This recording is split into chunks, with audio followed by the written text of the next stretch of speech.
માનનીય મુખ્યમંત્રીશ્રીના માર્ગદર્શન નીચે પાંજરાપોળના ગૌશાળાની એટલે ગૌમાતા પોષણ યોજનામાં 4,42,000 પશુઓને લાભ મળી રહ્યો છે। એ તારીખ આપણે 22-23ના વર્ષની એ તારીખો હતી।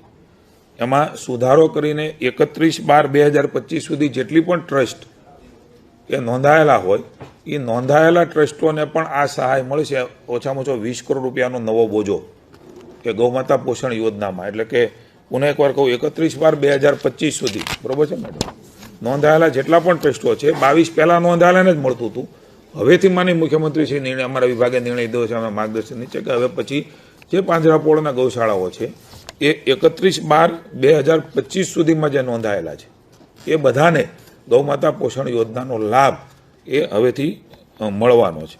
500 ગામ પ્રાકૃતિક ખેતી તરીકે જે બજેટમાં સીધી જોગવાઈ નથી, પણ મુખ્યમંત્રીશ્રી અને નાણામંત્રીશ્રી અમારા વિભાગને કહ્યું છે કે તમે અમને માગણી કરશો એટલે અમે તમને આપી દઈશું। 500 ગામ માનનીય વડાપ્રધાનશ્રી, માનનીય મુખ્યમંત્રીશ્રી અને આપણા રાજ્યપાલશ્રી જે પ્રકારે કામ કરી રહ્યા છે અને આપ જોશો તો પ્રાકૃતિક ખેતી ઉપર વિશેષ ધ્યાન એ આમાં ફોકસ થયું છે નવી બાબતોમાં।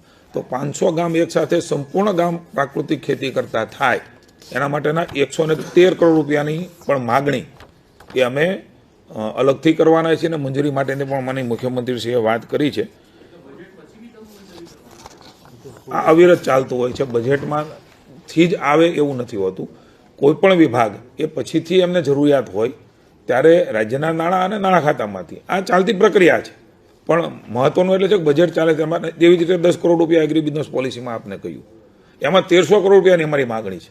ટોકન 10 કરોડ મૂક્યા છે, પણ એ 1300 કરોડ રૂપિયા અમને આપવાના છે આપણું ફાઇનાન્સ ડિપાર્ટમેન્ટ, એટલે આ 25,000 કરોડથી પણ વધારાનું બજેટ એ અમારું થવાનું છે, પણ એ ટોકન બજેટ કરીને આખો અમે એને વિગતો આપીશું કે અમારે આ પ્રકારે આ પોલિસીમાં જરૂરિયાત છે, તે પ્રકારે અમને મંજૂરી આપવાની અમને આ પાડી છે। એટલે 300 ફૂટ એ શેડ ખેતરમાં બનાવવા માટેની અત્યાર સુધી સહાય રાજ્ય સરકાર કરતી હતી।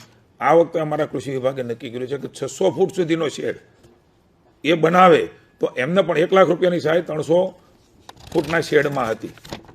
એ રીતે 600 ફૂટનો શેડ, કારણ કે નાનો પડે ક્યાં એને સાચવે, જે પ્રકારે કમોસમી વરસાદ, જે પ્રકારે અન્ય રીતે વરસાદો આવી રહ્યા છે, પૂર હોય એવા વખતે એમની જણસ સચવાઈ રહે, એમનું ઉત્પાદન સચવાઈ રહે, ફળ ફળાદી શાકભાજી સચવાય, એના માટે પણ એક મહત્વનો નિર્ણય એ અમારા વિભાગ દ્વારા કરવામાં આવ્યો છે।